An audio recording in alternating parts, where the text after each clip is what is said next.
네, 오늘 말씀은 사무엘상 16장과 17장의 말씀입니다. 사무엘상 16장의 이야기는 이제 사무엘이 그 다윗에게 기름을 붓는 이야기입니다. 하나님이 사울 왕을 세운 것을 어쨌든 그 사람의 표현으로, 우리 인간적으로 알아들을 수 있는 표현으로 하나님이 후회하신다라고 앞에 이야기가 나오고, 그리고 하나님께서 하나님의 사람을 다시 찾으셨는데 거기에 합당한 사람이 다윗이었죠. 그래서 16장의 이야기는 사무엘이 이새의 동네로 가서 이새를 찾고 이새의 아들들을 만나보는데, 여기에서 우리가 가장 인상적이고 많이 알고 있는 말씀이 뭐냐면 사람은 외모를 보지만 여호와는 중심을 보느니라 라고 하신 말씀이죠. 인간적으로 볼 때는 용모와 키, 또 능력, 또 이 사람이 어떤 사람인가를 눈으로 보지만, 하나님께서는 그런 외모가 아니라 겉으로 드러나고 사람들이 보는 그런 것이 아니라 하나님은 중심을 본다. 여기서 하나님께서 보시는 중심이 과연 무엇일까? 이것이 이제 우리에게 관심이 있는 거죠. 하나님이 보시는 것은 외모가 아니라 중심이다라고 할 때, 다윗의 중심에 무엇이 있었기에 하나님께서 다윗을 보신 걸까? 그 중심에 다른 사람과 다른 무엇이 있는가?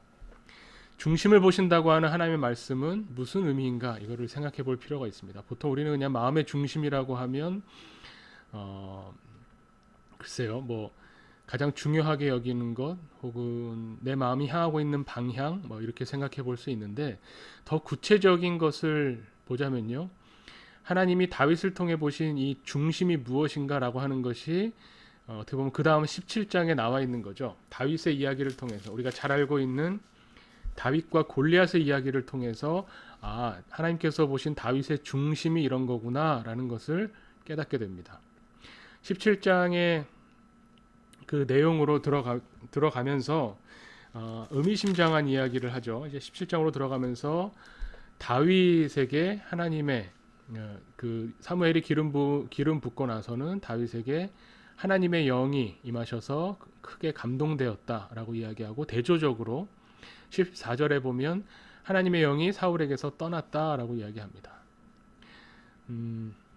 이후에 펼쳐지는 이야기를 보면 다윗과 골리앗 이야기를 통해서 하나님의 영이 함께 하시는 것, 또 어떻게 보면 중심이 어디를 향해 있는가라고 하는 것이 나오게 되죠.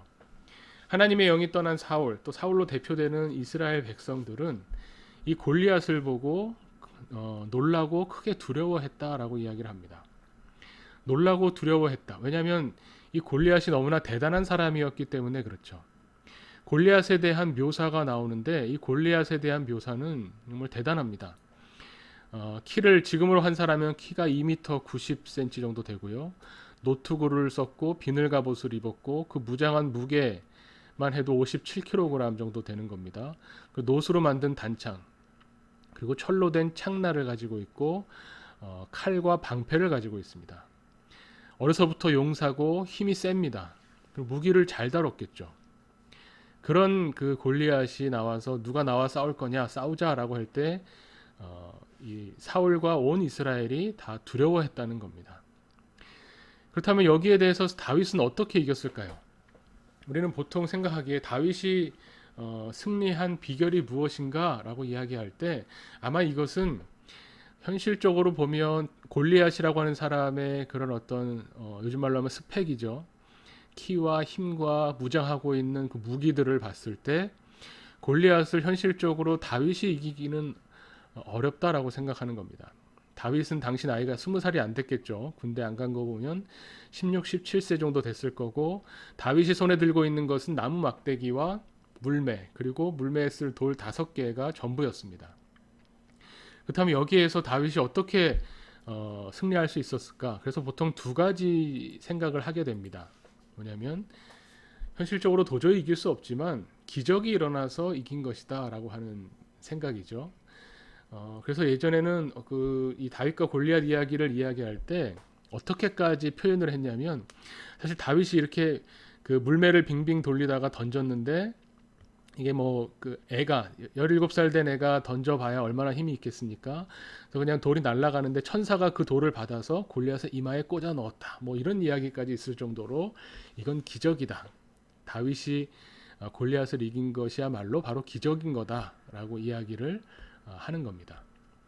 여기에 반해서 그렇다면 과연 물매라고 하는 무기가 이 칼과 창과 이 방패보다 못한 무기냐라고 할 때 그렇지 않다고 생각하는 또 견해가 있죠. 이것을 어떻게 보면 실력이라고 표현하는 겁니다.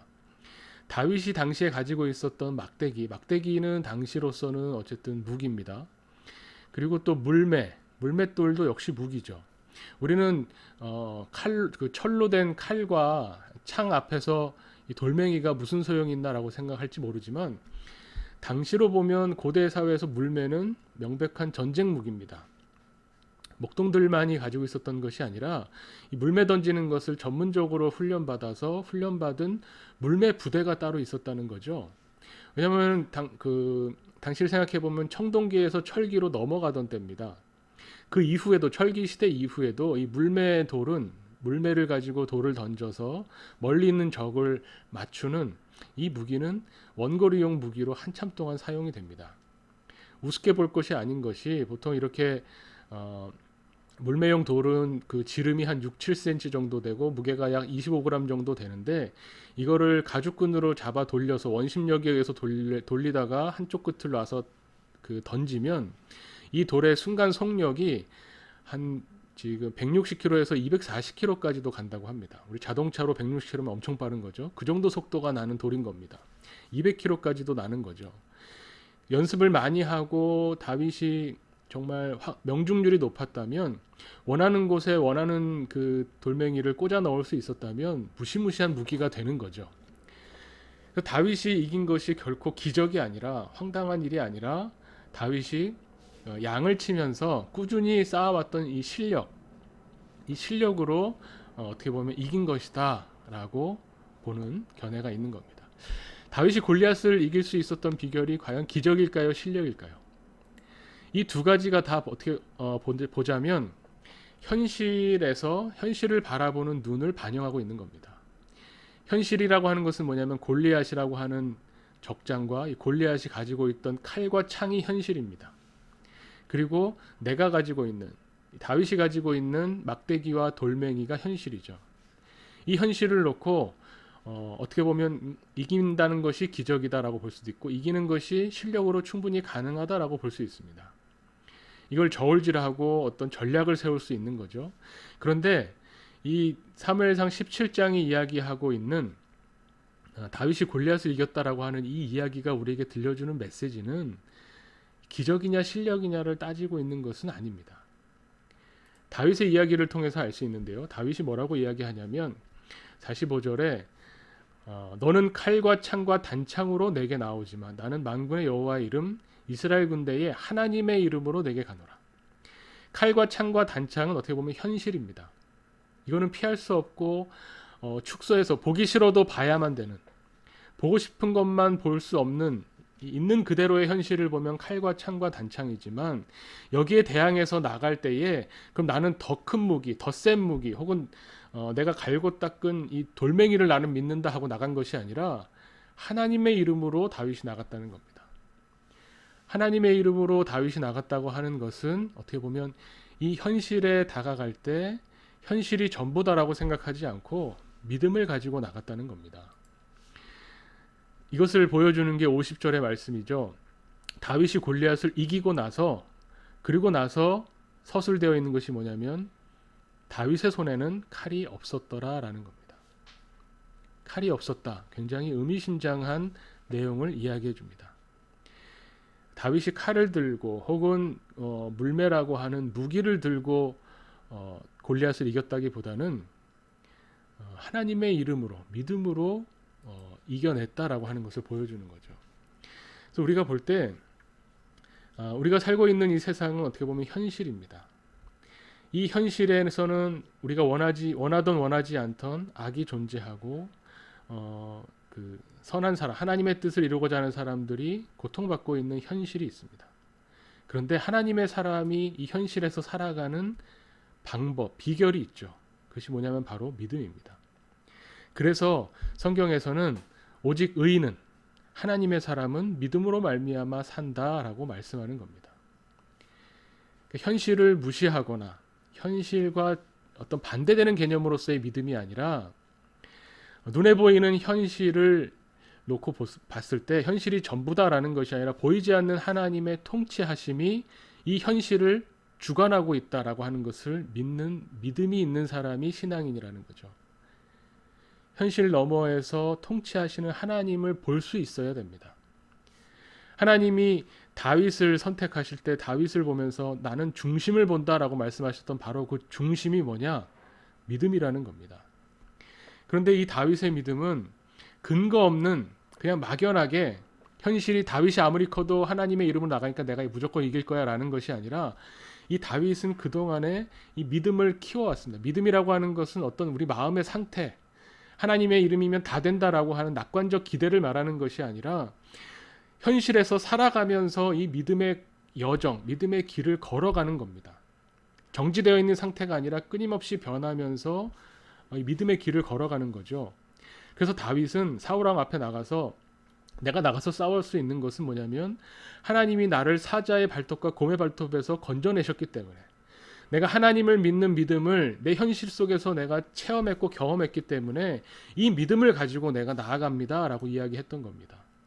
막연하고 낙관적으로 생각하는 것이 아니라 그동안의 경험이 사자에게서 나를 구원해 주신 하나님께서 골리앗에게서도 구원해 주실 것이다. 칼과 창과 방패가 결코 이 믿음을 하나님의 구원하심을 이길 수가 없다라고 하는 것을 다윗이 고백하는 겁니다.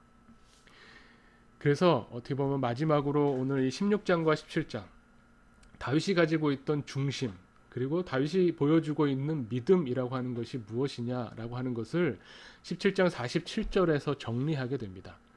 하나님의 구원하심이 칼과 창에 있지 않다. 이 현실의 어떤 측정될 수 있는 어떤 것이 아니라 전쟁은 하나님께 속한 것이다. 이것을 이 무리에게 알게 하는 것이 오늘 17장의 메시지라는 겁니다. 하나님의 구원하심이 이 현실에 있는 것으로 제한받지 않으시고 이 현실마저도 하나님의 손에 달려있다. 이 현실을 넘어서는 하나님의 구원하심이 우리에게 임할 것이다 라고 하는 것을 믿는 믿음, 이것이 다윗의 중심이었다는 겁니다. 이것을 볼 때 결국 우리 그리스도인들, 신앙인들은 어떻게 이 현실에서 살아갈 것인가? 우리의 믿음이 결코 허황된 것이 아니고 막연한 것이 아니고 아주 구체적이고 우리의 현실의 삶 속에서 경험되어지는 오늘 하루도 내가 체험하게 되는 하나님과 함께하는 이 믿음의 체험들을 통해서 우리에게 하나님의 구원하심이 드러나게 된다는 것을 오늘 말씀을 통해 다시 한번 생각하게 됩니다. 권성호 목사님 한번 같이 또 이야기 말씀해 주시죠. 저는 그 사울을 좀 봤어요. 여호와의 신이 떠난 사울의 모습과 오늘 다윗이 크게 대조되고 있는 장면이 등장을 하는데요. 일단 첫 번째, 이 골리앗이 모욕적인 언사를 하죠. 근데 이제 그것을 들었을 때 사울은 그 모욕적인 그 소리들이 굉장히 어, 들었을 때 두렵고 떨리고 이렇게 느꼈다면 다윗은 그 모욕적인 언사를 나한테 하는 거라고 생각하는 것이 아니라 하나님을 모욕하는 것이다. 할례도 받지 않은 자가 지금 하나님의 군대를 모욕하고 있다라고 해서 분노하는 모습을 보이죠. 그러니까 우리가 의분이라고 하는 표현을 쓰는데 결국에 의분이라고 하는 것은 그러니까 내가 욕먹는 게 아니라 하나님의 이름이 욕먹고 있을 때 그때에 분노하는 거죠. 그러니까 저도 설교자지만 이 설교할 때 내가 막 그 끌어오르는 어떤 주체할 수 없는 감정들이 있을 때 가끔씩은 이제 그런 하나님의 이름이 세상에서 모욕당하고 있을 때 우리가 과연 하나님의 신이 함께 하신다는 하나님의 영이 함께 하신다는 건 어떤 의미를 부여하고 있고 우리가 어떤 태도를 보여야 되는지에 대한 부분이 좀 보였고요. 또 이 사울이요. 그 다윗이 이야기하는 그 중심, 그러니까 목사님이 얘기하신 중심을 제대로 듣지를 못해요. 그러니까 이 다윗을 막죠. 너 가면 개죽음 당한다. 가지 마라라고 했을 때 다윗이 이야기하죠. 내가 양을 돌보면서 곰이랑도 싸워봤고 맹수랑 싸워봤다. 근데 사실 맹수나 곰하고는 또 다른 존재죠. 사실 그거보다 더 무서운 존재예요. 그런데 사실 이 다윗이 이야기한 거는 내가 이렇게 해봤으니까 내가 충분히 가능하다라는 게 아니라요. 그때도 내가 하나님과 함께 했기 때문에 승리했고 지금도 나는 하나님과 함께 하니까 승리할 것이다 라는 건데요. 그 이야기를 듣지 않고 그냥 눈에 보이는 것 그리고 내 생각대로 내 판단대로 이 사울이 판단한다는 것이 굉장히 두 사람의 대척점을 보여주면 대조점을 보여주면서 우리가 믿는 우리가 과연 어떤 모습을 보여야 하고 정말 똑같은 말씀을 듣더라도 어찌 보면 사울처럼 들을 수도 있겠다. 우리가 그 말씀을 말씀 안에 있는 중심을 이해하지 못하고 그냥 겉으로만 해석하고 그것이 소화가 된다면 참 하나님이 신이 떠난 이 사울처럼 우리의 인생이 참 안쓰러운 인생이 되지 않는가 하는 생각을 좀 해보게 됐습니다. 그리고 오늘 역시 그 이 여호와의 이름 다른 어떤 것보다 칼과 창과 단창으로 내게 나오거니와 저는 이거 읽을 때마다 항상 무슨 랩 같고 굉장히 그 리듬도 좋고요. 항상 힘이 되는 말씀인데요. 오늘도 그 말씀을 들을 수 있게 돼서 개인적으로는 좀 힘이 많이 되는 것 같습니다. 네, 우리가 어떻게 보면 이 현실의 땅, 우리의 발은 현실이라고 하는 땅을 딛고 있지만 우리의 눈은 하나님의 나라를 바라보는 사람들이 그리스도인이죠. 사울이 그렇게 무서워하고 두려워하고 다윗의 어떤 그런 말에 대해서 목사님 말씀처럼 이렇게 알아듣지 못했던 것은 사울의 눈은 현실에만 고정되어 있고 현실에 매몰되어 있어서 현실을 다스리시는 하나님의 통치를 전혀 보지 못했던 것 같습니다. 우리도 발은 비록 현실에 있지만 눈은 항상 하나님 나라를 바라보면서 믿음으로 현실의 이 길을 걸어가게 되기를 바랍니다. 오늘 말씀은 여기까지 이야기 나누겠습니다.